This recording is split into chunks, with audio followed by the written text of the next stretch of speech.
I think the other place where you can see a moral imperative is quite common in, for example, in startup culture, where a startup will be clearly failing.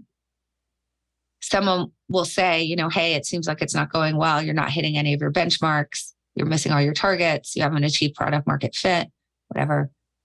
It seems like you should shut it down.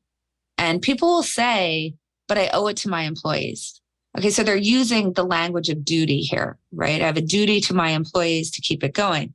But if we think about it, they actually have a duty to quit. Why?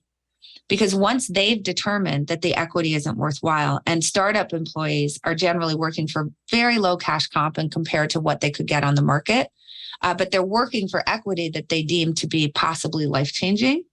Once the founder has determined that equity is not worth it, they have a duty to the employee to allow them to go so that they can go get paid what they deserve, right? Whether that's at a new startup where they're going to be working for equity that has more value, or whether it's in an enterprise where they're just going to get salaried at their market rate.